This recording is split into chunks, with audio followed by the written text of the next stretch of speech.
Bien le bonjour ou le bonsoir, on a un gros recap à faire sur tout ce qui se passe au niveau des cryptos depuis le début du mois d'août. Ça vole un petit peu dans tous les sens en ce qui concerne beaucoup les États-Unis, mais aussi l'Europe et la France, notamment sur pas mal de choses qui se sont passées ces derniers jours. Donc on va revenir sur tout ça, comprendre aussi pourquoi les marchés sont montés, la dominance de Bitcoin est tombée, etc., etc. On va regarder ça tout au long de cette vidéo qui s'annonce être un petit peu longue, mais indispensable. Donc merci à ceux qui lâchent un like, ceux qui nous regardent en entier, etc. Vous connaissez, vous êtes les GOAT. Et puis ceux qui se souviennent, n'hésitez pas à lâcher un petit emoji banane dans les commentaires, ça fera plaisir par rapport à ce qu'on faisait avant. Let's go. Donc, on a la dominance de Bitcoin qui est bien retombée quasiment à 60% actuellement. Donc, on attend de voir un petit peu comment ça va se passer dans les prochains jours, prochaines semaines.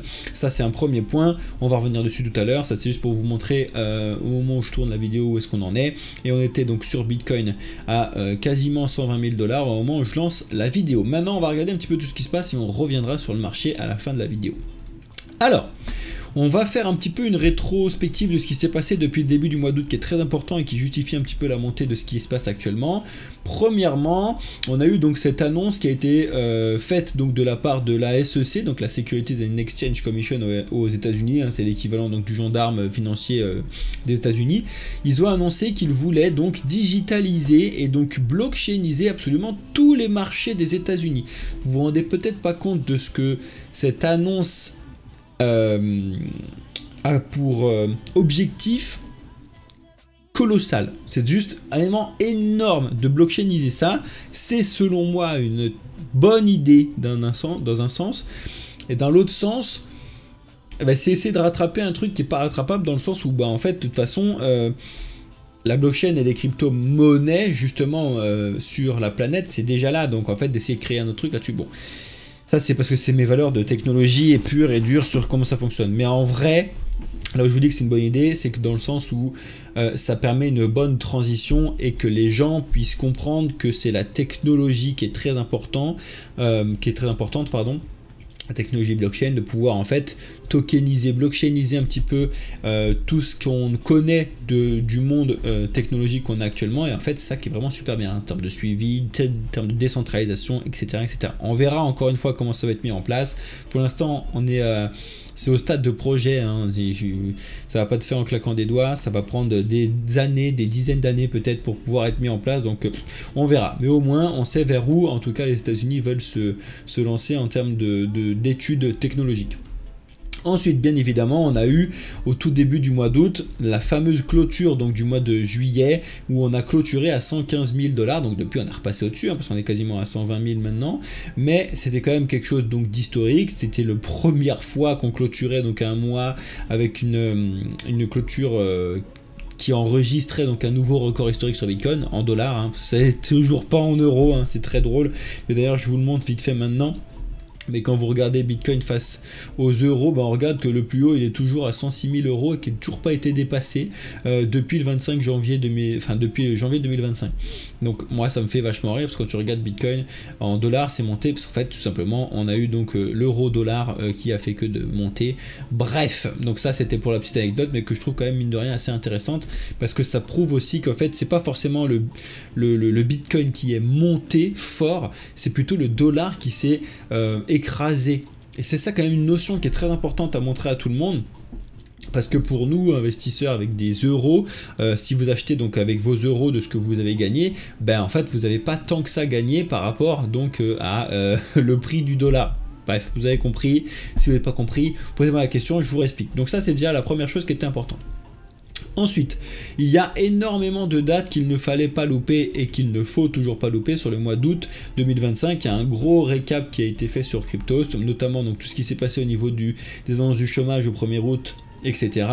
On a eu pas mal de points sur les cryptos qui sont au niveau des déblocages, des investissements, etc. Je vous laisserai regarder ça, juste je vous le montre. Le but du jeu c'est pas de vous faire un étage de tout ce qui s'est passé, d'accord, et de comprendre à peu près ce qui se passe. On va beaucoup revenir sur la journée du 7 août avec donc l'entrée en vigueur des tarifs douaniers des États-Unis, donc ça on va revenir dessus. aussi sur ce qui s'est passé le 8 août avec donc la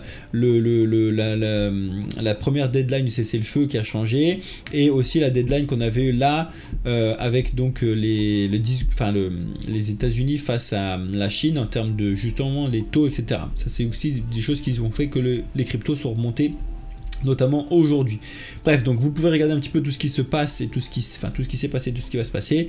On va avoir aussi Chaka Biarritz qui sera là donc le 25 au 27 août. Moi je ne pourrai pas être présent, je sais pas si faut que je vois avec Alex et les équipes de Bamboufine s'il y en a qui y vont ou pas. Faut que je regarde ça avec eux et on vous tiendra au courant de toute façon si on y est. Et n'hésitez pas à venir nous voir, enfin moi je ne serai pas là, mais allez voir Alex, mon associé, et ceux des équipes de Bamboufine qui seront présents pour poser toutes vos questions. Ça sera un plaisir de discuter avec vous. Ensuite, je vais revenir rapidement sur ce que propose Strategy en ce moment. Donc Strategy, l'entreprise de Michael Saylor, donc qui achète toujours et encore plus de Bitcoin. Avec quel argent? C'est ça la question que vous devez vous poser. Ben avec l'argent des investisseurs qui rentrent avec donc un coupon. Pour vous faire très très simple, Strategy n'a pas d'argent pour acheter du Bitcoin, pourtant ils en achètent pour des milliards de dollars tout le temps. Ben en fait, c'est parce qu'il y a plein d'investisseurs qui achètent donc l'action de MicroStrategy, et avec cette action là qui a été rachetée à un tel prix, eux ils peuvent acheter donc des bitcoins. Ok, c'est à peu près ça qu'il faut que vous rentriez dans votre tête. À savoir que actuellement MicroStrategy s'est endetté à hauteur de 12 milliards 500 millions. Ok, c'est énorme, d'accord. C'est un endettement, c'est-à-dire que c'est de l'argent qu'ils doivent. Et en plus de ça, donc il y a ce qu'on appelle un coupon, donc c'est des intérêts en moyenne sur 4,6 ans à 0,4%. C'est en moyenne, d'accord? Comprenez un petit peu ce que je vous explique là-dessus, et on vous a fait une vidéo sur l'autre chaîne YouTube, la chaîne YouTube principale, pour vous expliquer un petit peu ce qui se passe là-dessus. Mais il faut bien comprendre que tous les ans, d'accord, MicroStrategy doit rembourser des sous alors qu'ils ne vendent pas, ou pour l'instant, ils n'ont pas vendu de Bitcoin sur toute l'année, d'accord? Sauf qu'à la fin de l'année, là, à la fin de cette année calendaire, Strategy va devoir beaucoup d'argent à ces investisseurs-là. Alors, est-ce qu'ils vont faire comme d'habitude et récupérer les argents des nouveaux entrants pour payer les sortants pour pas vendre des Bitcoins? On verra à la fin de l'année, mais il faut quand même garder ça en tête, c'est qu'ils doivent rembourser ces sous-là. Alors, c'est pas 12 milliards à la fin de l'année, d'accord, mais c'est quand même un gros montant. Alors certes, actuellement ils ont beaucoup plus d'argent que ça, parce que actuellement ça vaut 73 milliards, non, bah, on est à combien? On est à 75 milliards, je crois que je l'ai mis après. Je crois qu'ils sont à 75 milliards de valeur actuellement, bref, on s'en fout.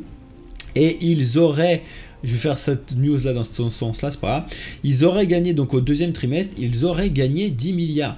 Mais en fait, c'est t'as pas gagné tant que t'as pas vendu, et ça c'est un truc aussi qu'il faut se mettre en tête, c'est que c'est fictif, c'est pas de l'argent comme quoi à la fin du mois vous avez gagné des trucs, vous avez reçu sur votre compte, faites ce que vous voulez. Là ils n'ont pas reçu sur leur compte 10 milliards de dollars, faut quand même recevoir et comprendre ce truc là, c'est que la valeur de leur truc a augmenté de 10 milliards de dollars. Donc en fait sur le papier ça fonctionne. Alors qu'en vrai c'est pas comme ça que ça marche. Mais il faut quand même le retenir parce que c'est important. D'accord? Et actuellement ils ont donc monté leur valeur à 629 000 bitcoins achetés. D'accord? Et la valeur moyenne des bitcoins achetés fait que d'augmenter, c'est 73 000 dollars. Alors tu me diras, tant qu'on est au-dessus de 120, 100, au-dessus de cette valeur-là, ils gagnent beaucoup d'argent. Et ils font que d'en acheter. D'ailleurs là c'est très très drôle, ils ont fait un micro-achat, là, juste histoire de dire qu'ils continuent d'acheter quasiment toutes les 2 semaines. D'accord, c'est à peu près ce qui se passe. Mais ils ont acheté quand même à 117 000 dollars, ils ont acheté 2 milliards pardon, d'argent. 2 milliards de dollars de Bitcoin, putain je vais y arriver, et là on a baissé un petit peu en prix, ils ont acheté que 18 millions. 18 millions. Bon, alors pour toi et moi c'est absolument énorme, on est complètement d'accord, mais bon, à côté de 2 milliards de dollars d'investissement 2 semaines d'avant, c'est microscopique. Voilà. On voit qu'à chaque fois il y a toujours un petit achat à la con qui est fait, des fois c'est plus ou moins gros, et des fois il y a des tout petits coups, comme là, le plus petit c'était 130 bitcoins, là c'est 155 bitcoins, bref, d'accord. Ce qu'il faut regarder à côté, c'est donc le yield, le gain, etc., etc. Ça c'est vraiment très très intéressant. Ok, et je crois qu'il y avait une autre annonce à vous faire là-dessus. Oui, effectivement, on a eu donc une interview sur CNBC qui a été faite donc de Michael Saylor, qui a annoncé qu'il serait prêt donc à acheter jusqu'à 7% de tous les bitcoins émis donc quand on aura atteint les 21 millions de bitcoins. Ok. Actuellement, ils en détiennent, je crois, 2%, un truc comme ça. Bref, bon, tu fais le calcul de 600 000 par rapport à ce qu'on a actuellement, les 20 millions, hein, tu fais le calcul. C'est quand même énorme, mais eux, ils veulent en acheter encore et encore et encore et encore. Parce que pour lui, donc, c'est une valeur long terme, c'est une valeur de monnaie, de refuge, etc. Et avec ce refuge-là, on peut créer quelque chose. En tout cas, ça, c'est ce qu'ils développent. Et ça, c'est très important. Et encore une fois, tous les achats que vous voyez là, c'est ce que je vous dis qui drive le prix de Bitcoin à la hausse, donc depuis tout ce temps-là. Il a fait quand même 74 achats sur Bitcoin, d'accord, depuis août, je sais plus la date là, août 2020, voilà, c'est écrit là, donc au moins se faire chier. Et donc depuis cette date-là, il a fait que d'acheter du Bitcoin, sachant qu'en plus il avait pas acheté beaucoup de Bitcoin entre guillemets au début, il en avait... il en a acheté, il a commencé à mettre les gaz très très fort à partir donc de 2021 et il a continué très très fortement même quand ça continuait de baisser, etc., etc.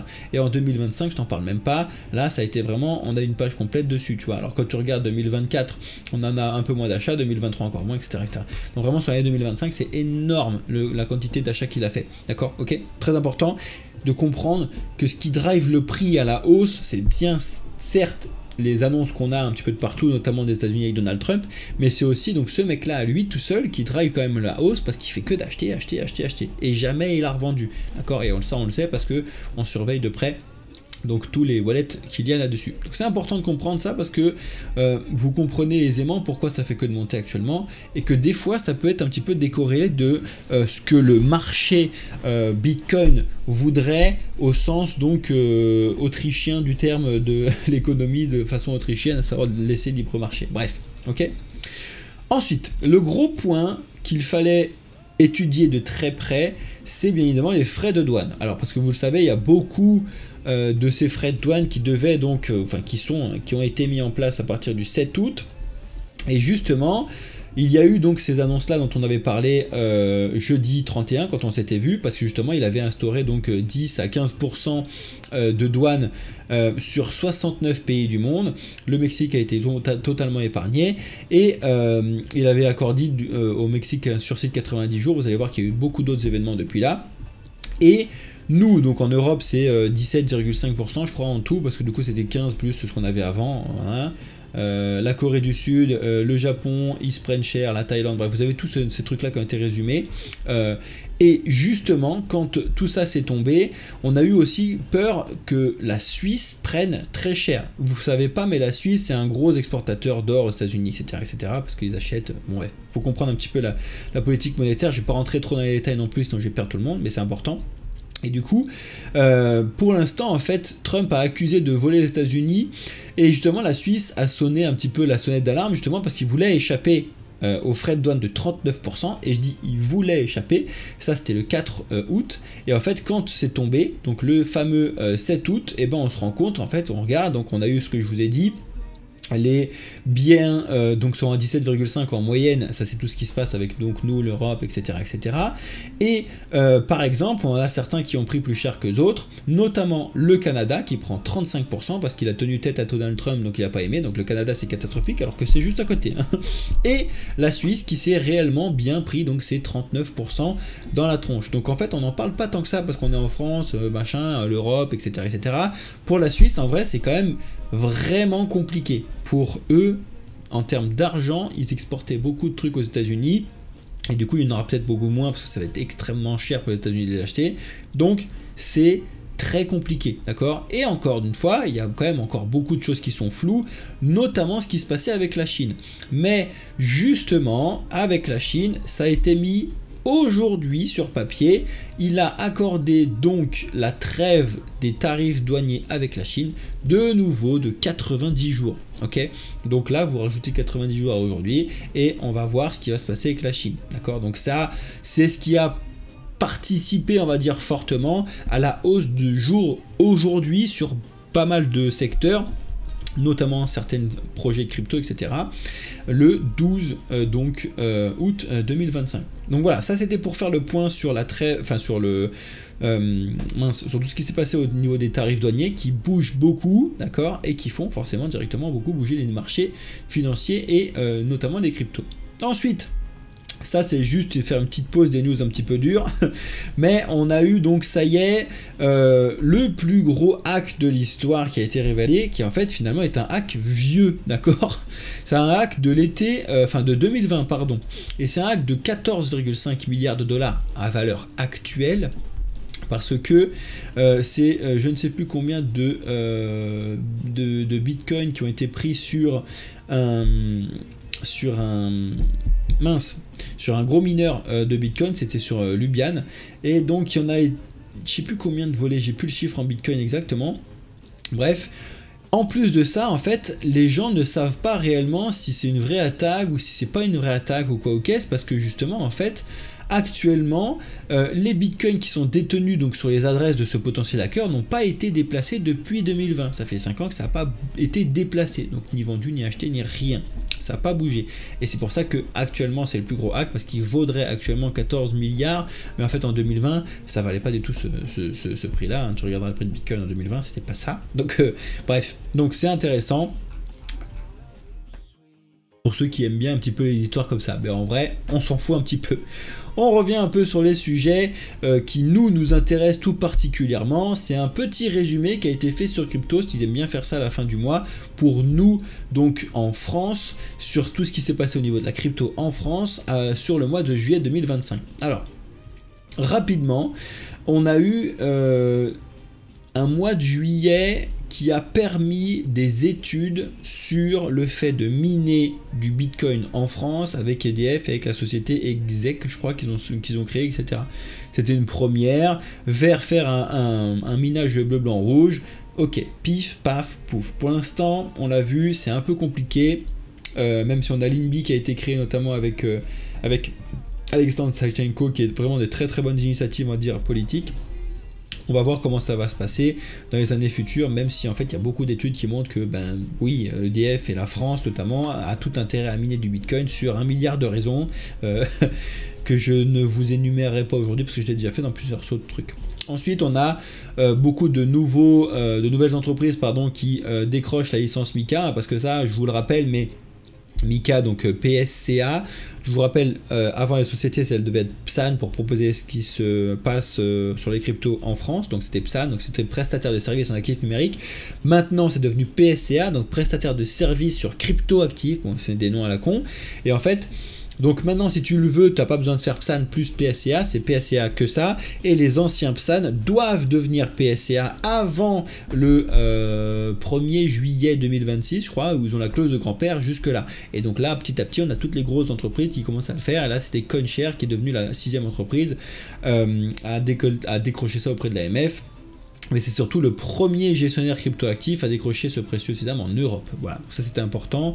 Ensuite, on a toujours une grosse cote au niveau de la trésorerie Bitcoin pour les entreprises. Hein, ça change vraiment beaucoup parce que le 8 juillet, c'est Séquence Communication, on en avait parlé. Le 21 juillet, c'était The Blockchain Group. Et le 21 juillet, on avait Bootsheet qu'on avait acheté, etc., etc., etc. Et ensuite, on a beaucoup donc de tokenisation qui se met en place sur notamment la finance et notamment donc les stablecoins avec le fameux stablecoin euro de SC Forge qui se développe petit à petit, même si en vrai même eux ils ont développé un stablecoin dollar dont on avait déjà parlé qui fait beaucoup de sujets. En vrai, niveau des stablecoins euros, il se passe encore rien du tout. Hein. C'est Circle qui est le premier avec le ROC, mais en vrai, il y a très peu de gens qui l'utilisent actuellement, si ce n'est personne. D'accord. Ensuite, on a eu effectivement le THCC à Cannes qui a marqué beaucoup d'événements, notamment donc beaucoup d'entreprises qui acceptent les crypto-monnaies en tant que moyen de paiement, donc ça bouge beaucoup. On a aussi les annonces avec, vous avez vu ces pubs là, hein, le PSG, etc., qui parlent de Bitpanda, donc qui devient quand même un très gros acteur en France au niveau donc des exchanges. Et ensuite, on avait eu donc l'innovation crypto à la française, avec donc le fameux Cube 3 qui est sorti, et je crois que c'est les poteaux de Blob là, c'est Florent qui a gagné les 50 000 € là. Il est où Flo? On le voit même pas sur la photo. Bref. En tout cas, je sais que c'est lui qui a gagné. Félicitations à lui. Bref, donc ça a quand même beaucoup bougé en France au niveau du mois de juillet. Et encore une fois, au niveau du mois d'août, on a la fin du mois d'août avec un gros rendez-vous à Biarritz comme tous les ans. Ensuite, ça, c'est un projet pour rester en France qui peut être catastrophique pour vous, sans parler de crypto. Parce que on a Catherine Vautrin donc, qui a dit que la fraude sociale est une trahison et elle a présenté donc son idée de mettre des mesures avec un futur projet de loi qui est en vrai catastrophique. D'accord?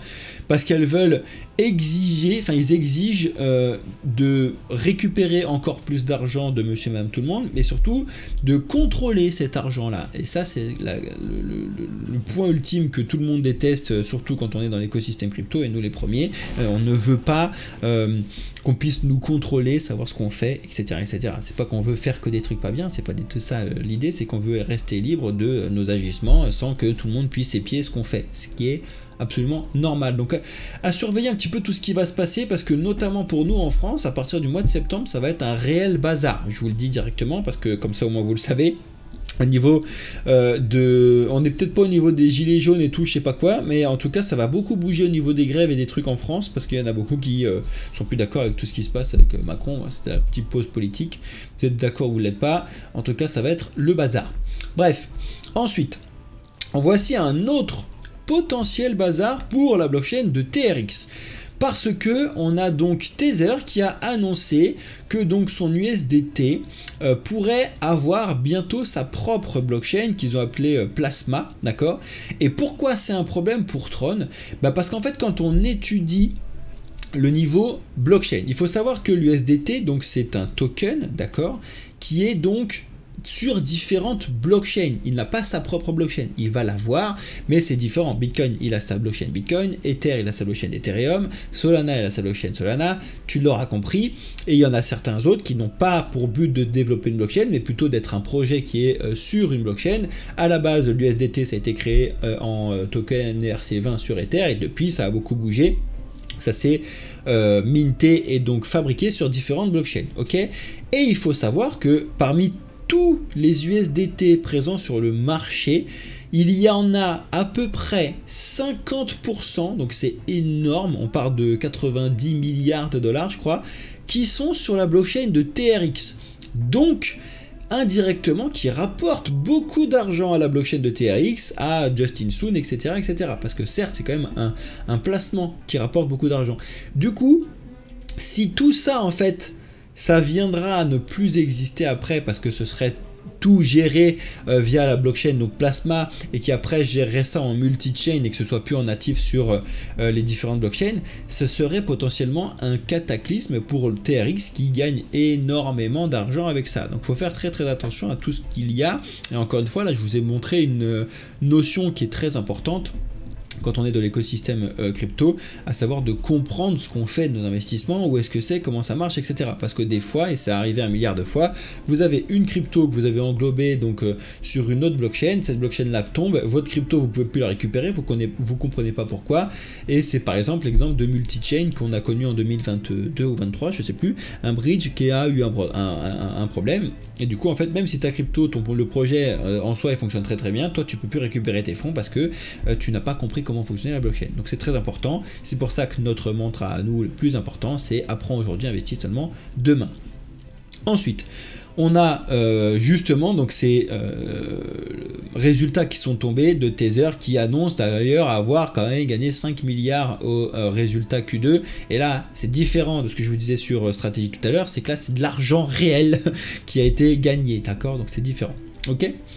Ensuite, on a Donald Trump qui a donc proposé le 5 août de travailler sur le fait de punir les banques qui discriminaient donc les projets pour pouvoir faire des cryptos. Il dit tiens, il faut que je signe un décret là-dessus parce que c'est pas possible. Et ben il l'a fait 2 jours plus tard, pardon, le 7 août, où il a signé donc un décret qui disait qu'il ne faut pas que les banques fassent donc ce type de mince, j'ai plus le nom en français, de crypto bashing là, bref, sur les projets crypto. En soi c'est très bien, nous ça nous change pas grand chose en Europe, si ce n'est que ça bouge un petit peu, et il en a profité aussi pour faire encore un autre décret, à savoir, et c'est aussi ça qui fait beaucoup bouger, qu'il a signé donc le fait que les plans de retraite aux États-Unis acceptent le Bitcoin pour pouvoir donc être mis dans leurs investissements. Ça, c'est énorme en vrai. On n'y pense pas beaucoup, mais c'est quand même quelque chose qui bouge beaucoup parce que si vous regardez les plans de retraite aux États-Unis, c'est juste des sommes absolument colossales. D'accord? Encore une fois, c'est pas forcément dans le bon sens parce que c'est juste pour se faire de l'argent, mais ça arrive. Ok? Ensuite, ça c'est un autre projet, je vais revenir dessus, juste pour, encore une fois, vous voyez que dans les news, là je vous ai mis un petit peu des news un peu plus calmes au milieu, c'était drôle, mais ça fait 12 ans qu'on a ce personnage-là, à savoir James Howell, qui donc a perdu un disque dur détenant 8000 bitcoins dans une décharge. Vous connaissez forcément cette histoire, et ça fait 12 ans qu'il se bat pour essayer de les récupérer dans cette décharge. Donc ces fameux bitcoins. Il a même fait une proposition de racheter pour 33 ou 35 millions la décharge pour pouvoir racheter et faire donc les recherches là-dessus. Ça, je vais vous expliquer ce qui se passe et ce qu'il a lancé parce qu'il vient de lancer donc la tokenisation donc de tout son wallet. Je m'explique. On le sait, en tout cas c'est ce que lui dit, et c'est là où c'est très important, il dit qu'il sait que dans cette décharge-là, il y a un disque dur dont il peut reprendre le contrôle, où dessus il y a 8000 bitcoins, d'accord? Sauf que pour pouvoir y aller, il a besoin d'avoir donc l'accès, faire ses propres recherches, récupérer l'argent.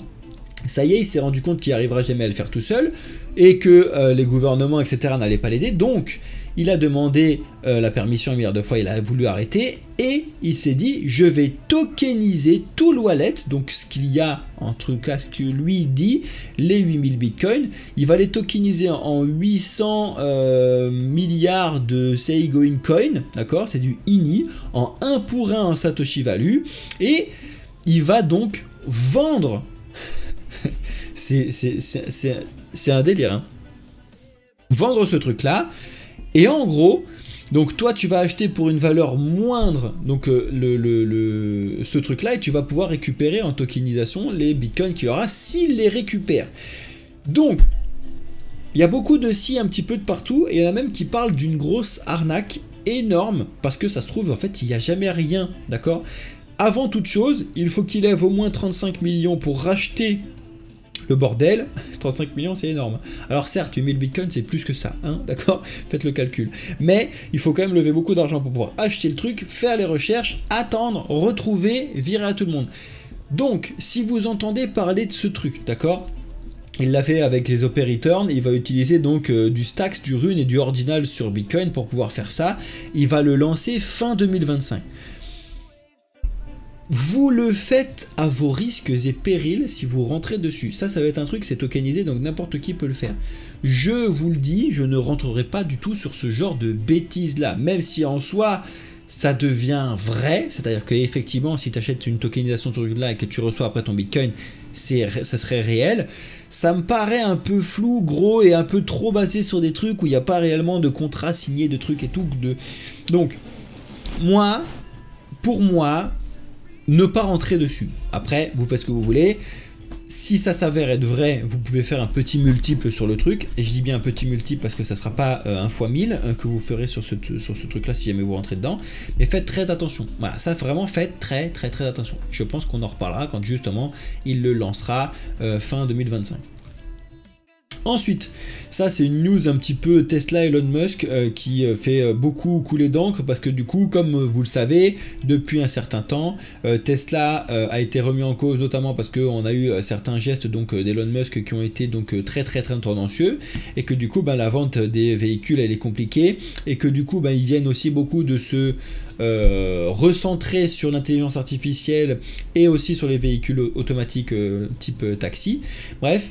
Et en fait, ils ne veulent pas, malgré tout le bazar qu'il y a eu, hein, c'est ouf, mais en tout cas pour l'instant, Tesla ne veut surtout pas, donc le board de Tesla, parce que Elon Musk il fait partie du board, il n'est pas seul dessus, que Elon Musk sorte de ses décisions et donc sorte de son pouvoir, etc. Donc ils lui ont offert, entre guillemets, 29 milliards de dollars d'actions Tesla, d'accord, encore une fois c'est pas un chèque qu'ils lui font, c'est juste que c'est des actions qui sont très peu chères, hein. On parle des actions à 23 $ alors qu'actuellement ça en vaut 300 balles, d'accord, donc ça, ce risque d'annonce-là risque de faire bien évidemment chuter un petit peu le cours de l'action Tesla, je pense, hein. Bref on verra. En tout cas, lui, en fait, ce qui lui posait problème, c'est qu'il cherche toujours, hein, je dis lui, c'est Elon Musk, à obtenir un plan de rémunération, d'accord, qu'il n'avait pas eu, et qui avait été rejeté en 2024. En tout cas, il a été, entre guillemets, racheté par le groupe, il reste encore dedans, et on verra comment ça va fonctionner, mais en tout cas, ils ne veulent pas lâcher Tesla, ils ne veulent pas lâcher Elon Musk, malgré le bazar qu'on a eu. Ensuite, on a eu des journées énorme et des journées un peu plus compliquées sur l'ETF donc d'Ether comme le marque Eric Balchunas sur son X. Le plus simple c'est d'aller sur Soso Value et effectivement quand il avait fait ce tweet là c'était le 4 août, on avait eu 2 énormes sorties sur Ether, mais en fait quand tu regardes ça c'est aussi le fait que du coup là le 4 août ça marque donc cette baisse qu'on avait eu ici effectivement sur Credi, c'est pas ça que je veux faire, il est où mon 4 août voilà, c'est cette baisse là, et puis cette remontée, bref, ce petit gap qu'on avait eu sur Ether, parce que justement il y avait eu quand même beaucoup qui ont beaucoup pris du profit. Effectivement, quand tu as toute cette zone d'accumulation en moyenne à 2600 et que tu arrives à 3600, tu as fait donc 1000 de gains sur un Ether quand on a acheté beaucoup, parce que ce qui s'est passé chez les riches et notamment sur les ETF, ils ont pris un petit peu de profit, donc ça a fait ce truc là. Mais après, regardez les jours d'après, et notamment hier, c'est juste que des énormes entrées, et hier avec 1 milliard d'entrées sur l'ETF Ethereum Spot, c'est la plus grosse entrée jamais enregistrée sur les ETF Ether, et on le voit bien, c'est énormissime, franchement c'est vraiment énorme. Donc pour l'instant il n'y a vraiment pas trop de soucis à se faire là-dessus. Et au niveau des ETF sur Bitcoin, c'est un peu plus mitigé, c'est pareil, il y a eu beaucoup de sorties, notamment quasiment 1 milliard qui est sorti le 1er août pour pouvoir faire des récupérations, et on le voit, là on est reparti un petit peu dans le vert, on verra comment ça se passe, et en weekly qu'est-ce que ça donne, on voit qu'on est quand même sur beaucoup d'entrées, du moins les derniers temps, on a eu une semaine de sortie, c'est normal.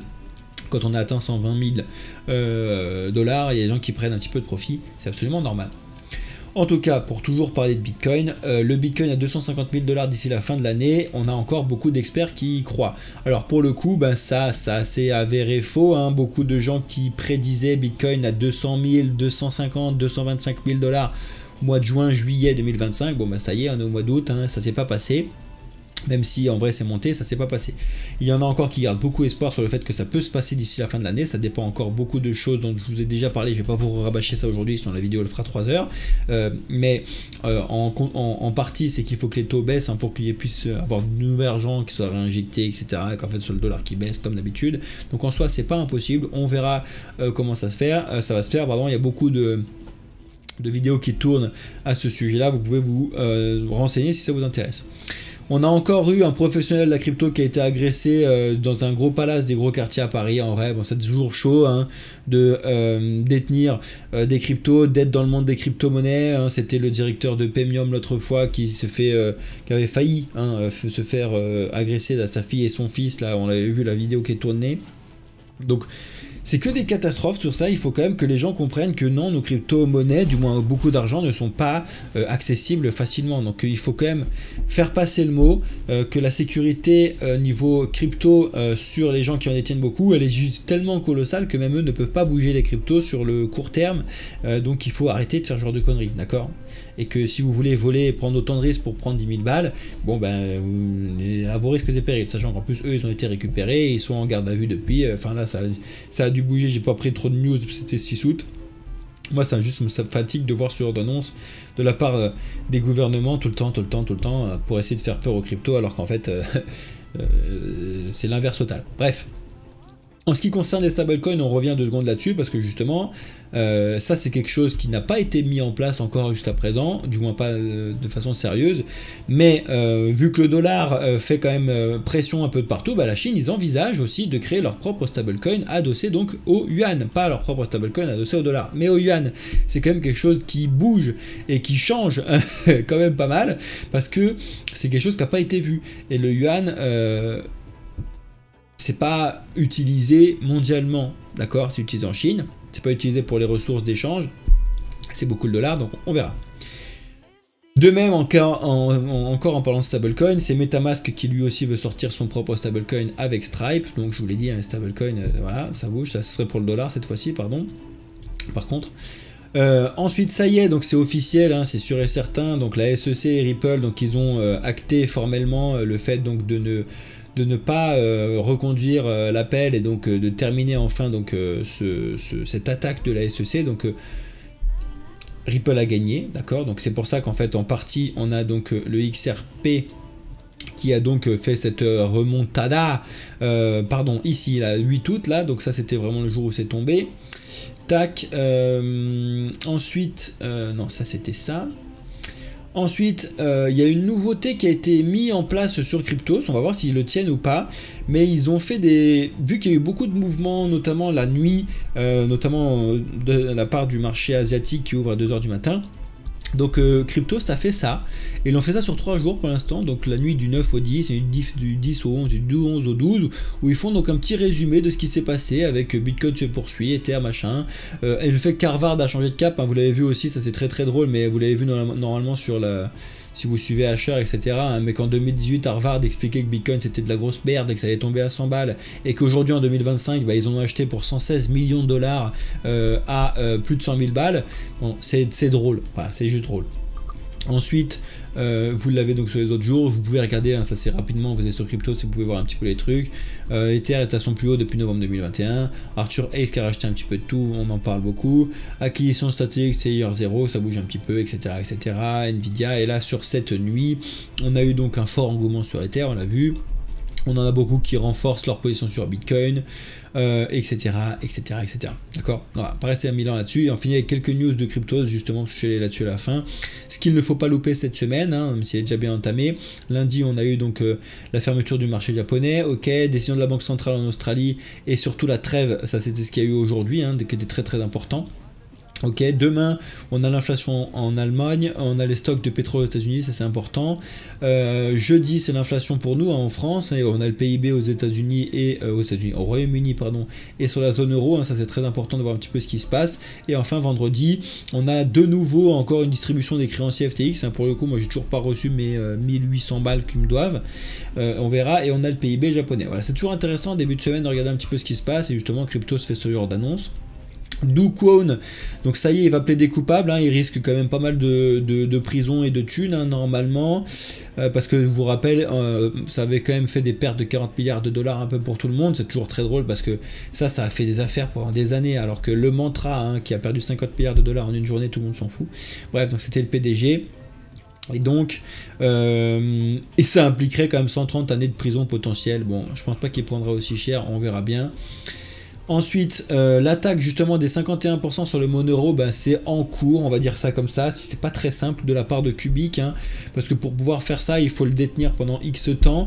Donc ça y est, en tout cas, ça a été aujourd'hui validé, hein, donc ils détiennent plus de 51% du hash rate de la blockchain de Monero.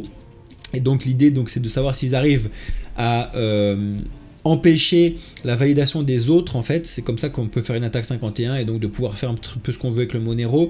Le problème qu'il y a actuellement en vrai avec le Monero, c'est que justement, c'est expliqué là, comme on a la confidentialité de la blockchain Monero qui est présent, et ben en fait on ne sait pas réellement s'il y a une double dépense ou pas. C'est assez ouf.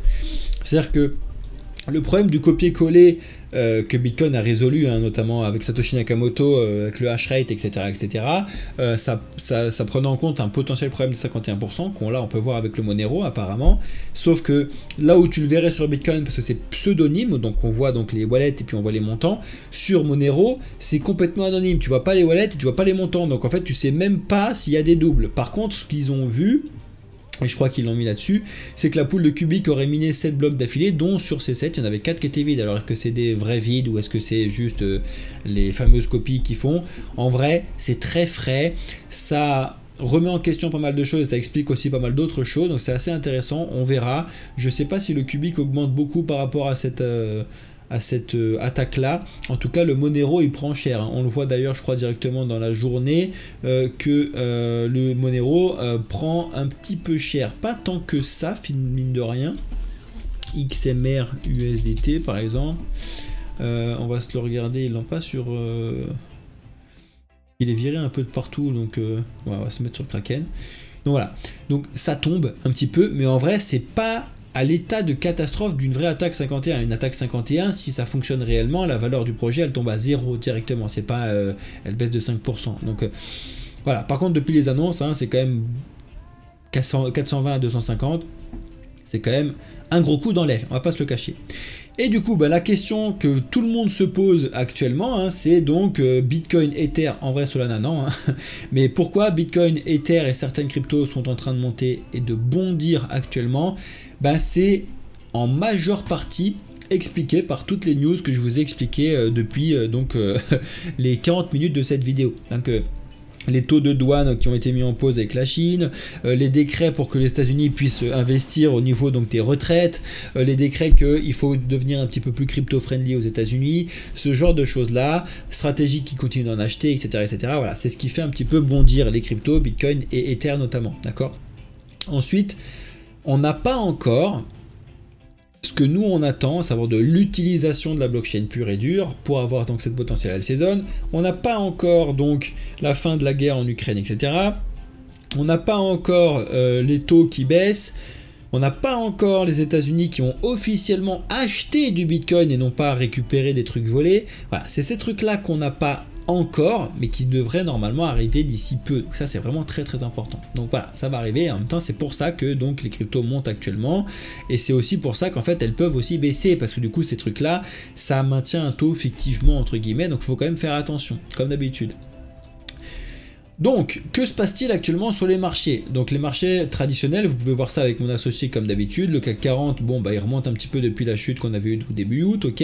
Le S&P c'est un peu la même chose, il est de nouveau sur un plus haut, hein, donc ça bouge très très bien pour le S&P, pourquoi pas. L'or, toujours sur ses plus hauts à 3300, il se passe pas grand chose. On va avoir beaucoup de questions qui arrivent aussi sur le pétrole, notamment aux États-Unis. Donc voilà, niveau des marchés traditionnels, allez voir mon associé, il vous en expliquera beaucoup plus que moi, c'est pas le but du jeu de ce que on fait nous. Nous, on s'intéresse plus à Bitcoin et les cryptos ensemble. Donc, effectivement, la dominance de Bitcoin, ça y est, elle est, au moment où je vous parle, en train de repasser en dessous des 60,02, parce qu'on est 60,01 de dominance de Bitcoin, et qui, encore une fois, si on crache donc les fameux 50%, déjà 55%, ça pourrait donc signifier qu'on pourra avoir un retour de la saison fort. Déjà, de toute façon, plus ça baisse, plus ça veut dire que les cryptos autres que Bitcoin ou monte plus rapidement ou baisse moins rapidement. Il ne faut pas oublier les deux trucs, parce que du coup il y a ça aussi à prendre en compte. Parce que ça peut très bien baisser et quand même avoir la dominance de Bitcoin qui baisse aussi, et ça voudrait dire que les autres baissent moins. Bon bref, on s'en fout. D'accord? Actuellement, Bitcoin est donc quasiment à son plus haut en dollars. Encore une fois, je le répète, c'est assez important. On verra comment ça va se passer. Pour l'instant, ça stagne, ça se passe très bien. Il faut que ce mois d'août reste là, parce que c'est bien un mois d'août qui stagne et ça se passe mieux qu'un mois d'août où ça se pète la tronche. Donc on verra. Ether, pour le coup, ça fait que de monter, ça y est. Donc on est dans le fameux trou entre les 4000 et les 4800, donc qui marque le plus haut jamais atteint donc depuis 2021. Donc on verra bien comment ça va se passer à l'avenir, ce que je pouvais vous dire un petit peu sur Ether. Le Solana, on voit qu'il est très en retrait, parce que justement, voilà, certes la technologie elle est bien, mais en fait ce qui manque c'est le nombre de bons projets créés dessus. Il y en a très peu, il y a beaucoup de projets de merde entre guillemets que vous connaissez qui servent à rien, blablabla, vous connaissez un petit peu la chanson. Et les autres cryptos, en vrai c'est un peu plus calme, D'ailleurs vous le voyez, le total donc des cryptos il est plus haut, alors que le total 3 il n'est pas encore plus haut que ce qu'on avait donc au mois de juillet. Donc c'est pour ça que c'est intéressant de voir qu'en fait c'est drivé essentiellement par Ether. Que là donc le mois d'août soit le plus haut, alors que le total 3 ça ne l'est pas, et les autres ça ne l'est pas non plus, d'accord, mais c'était déjà très en retard, donc voilà, et les mêmes non plus. Donc on voit vraiment que c'est que Ether qui drive un petit peu tout ce qui se passe là dessus. Même le BNB il n'a pas repassé encore au-dessus des 858, donc voilà à peu près ce que je voulais vous dire. Donc c'est une vidéo qui fait 43 minutes, je suis désolé, ça prend un petit peu de temps, en même temps ça fait un joli podcast. Et ça y est, il est 19h en plus, il va falloir que je passe avec le cours des premiums. J'enchaîne un peu beaucoup ce soir, mais c'est pas grave. Donc voilà, un petit peu ce que je voulais vous expliquer sur toutes les news et un petit peu le point du marché que je pouvais vous faire. On a encore beaucoup de retard sur beaucoup d'utilisation crypto, notamment l'intelligence artificielle, plus personne n'en parle pour l'instant. Vous savez qu'il y en a qui disent que c'est toujours intéressant d'investir quand personne n'en parle. Après, c'est aussi à vous de prendre vos risques dessus. Moi, ce que je peux vous dire qui est beaucoup plus important que tout ce qu'on a vu, c'est que vous devez apprendre aujourd'hui et investir seulement demain. Oui, ça joue en notre faveur, ça c'est clair, mais c'est normal, c'est la base des bases. si j'avais appris avant d'investir, voilà, franchement, ça, je serais clairement pas, enfin, je serais très certainement en train de faire un projet avec vous et tout, parce que c'est ce que je veux faire, mais en termes d'argent, ça aurait été pas du tout la même chose, hein. Mais alors vraiment pas du tout, d'accord? Donc apprenez, croyez-moi, sur le long terme, c'est juste des multiples colossaux sur vos trucs, bien, même si vous dépensez de l'argent sur, justement, la formation. Bref, merci, je vous laisse là pour ceux qui sont sur YouTube. Je vais rester encore rapidement avec les autres en live pour répondre un petit peu à vos diverses questions. Et on se retrouve de toute façon demain pour continuer les news. Ciao à tous ceux de la vidéo sur YouTube.